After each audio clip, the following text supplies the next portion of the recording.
उधर प्रचंड गर्मी और रिकॉर्ड बिजली की मांग हो रही है। बिजली संकट पर योगी आदित्यनाथ प्रदेश की जनता को कह रहे हैं कि बिजली आपूर्ति में कहीं कमी नहीं होने दी जाएगी। अधिकारियों को उन्होंने निर्देश भी दे दिए हैं। कहा है कि आपूर्ति पूरी हो।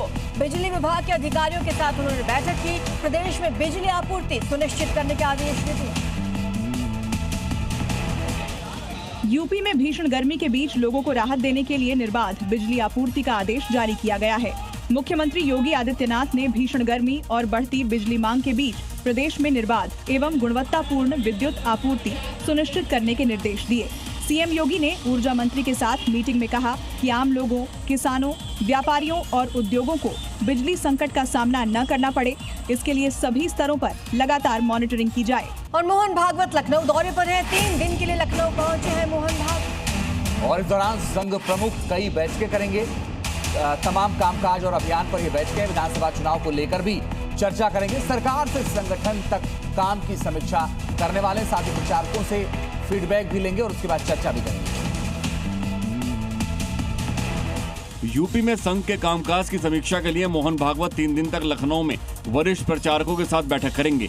माना जा रहा है कि 3 दिवसीय प्रवास के दौरान संघ प्रमुख, संगठन और सरकार के प्रतिनिधियों से मुलाकात में अगले साल होने वाले चुनाव की तैयारियों का फीडबैक लेंगे। मोहन भागवत रविवार को निराला नगर स्थित सरस्वती शिशु मंदिर पहुंचे। संघ प्रमुख पूर्वी क्षेत्र के प्रशिक्षण वर्ग के कार्यक्रम में शामिल होने आए हैं। मोहन भागवत इस प्रवास को भले ही विशुद्ध रूप से संघ के कार्यक्रम से जुड़ा बताया जा रहा है, लेकिन भागवत की इस यात्रा ने प्रदेश की सियासी सरगर्मी को बढ़ा दिया है।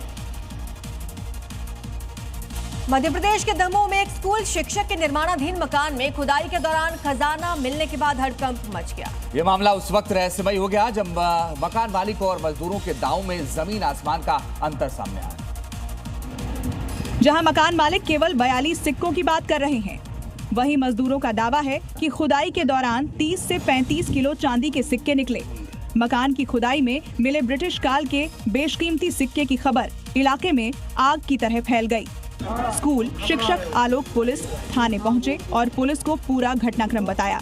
पुलिस शिक्षक से बातचीत कर रही थी कि मजदूर भी थाने पहुंच गए और उन्होंने कुछ अलग थ्योरी बताई, जिसके बाद प्रशासन और पुरातत्व विभाग के अफसरों को सूचना दी गई और पूरी टीम मौके पर पहुंची और उन्होंने 42 सिक्के बरामद किए। साथ ही 2 मकानों को सील कर दिया।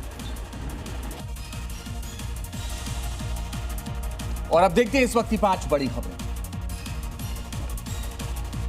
गृहमंत्री अमित शाह आज से 2 दिवसीय दौरे पर बीकानेर पहुंचेंगे। गृहमंत्री बीएसएफ और सुरक्षा एजेंसियों के साथ हाई लेवल मीटिंग करेंगे। साथ ही बीएसएफ जवानों के साथ सैनिक सम्मेलन में भी शामिल होंगे। राष्ट्रपति द्रौपदी मुर्मू आज राष्ट्रपति भवन के गणतंत्र मंडप में पद्म पुरस्कार प्रदान करेंगी। समारोह में प्रधानमंत्री नरेंद्र मोदी समेत गणमान्य हस्तियां कार्यक्रम में शामिल होंगी। नीट पेपर लीक मामले में सुप्रीम कोर्ट ने एनटीए को खत्म करने की मांग की याचिका पर सुनवाई होनी है। सीबीआई अब तक इस मामले में 10 आरोपियों को गिरफ्तार कर चुकी है। ट्विशा शर्मा मौत मामले में आज सुप्रीम कोर्ट में अहम सुनवाई होगी। ट्विशा की सास गिरिबाला की अग्रिम जमानत पर भी आज जबलपुर हाईकोर्ट में सुनवाई होनी। अमेरिकी विदेश मंत्री मार्को रूबियो आगरा और जयपुर दौरे पर रहेंगे। रूबियो सुबह 9 बजे आगरा पहुंचेंगे, जहां वो पत्नी के साथ ताज का दीदार करेंगे। और अब बड़ी खबर आपको मनाली से बताते हैं, जहां पर इस वक्त भारी जाम लग गया है। वीकेंड पर मनाली में कई किलोमीटर लंबा जाम लग गया है। तो घंटों जाम में फंसे रहे हैं कई पर्यटकों की भारी भीड़ दरअसल मनाली पहुंच गई। वीकेंड था और इस मौके पर तमाम पर्यटक मनाली की ओर रुख कर चुके थे। गाड़ियों की रफ्तार यहां पर धीमी है। हिमाचल के मनाली में देश के अलग अलग इलाकों से भीषण गर्मी से राहत पाने और छुट्टियां मनाने इतने ज्यादा लोग पहुंच गए कि सड़कों पर लोगों को घंटों जाम में फंसे रहना पड़ा, जिससे यातायात व्यवस्था पर दबाव बढ़ गया और हालात खराब हो गए। क्योंकि कयास लगाए जा रहे हैं कि हर रोज मनाली में 500 से ज्यादा गाड़ियां पहुंच रही हैं, जिसको देखते हुए अब मनाली प्रशासन लोगों से अपील कर रहा है कि ओवरटेक ना करें और ट्रैफिक नियमों का पालन करें।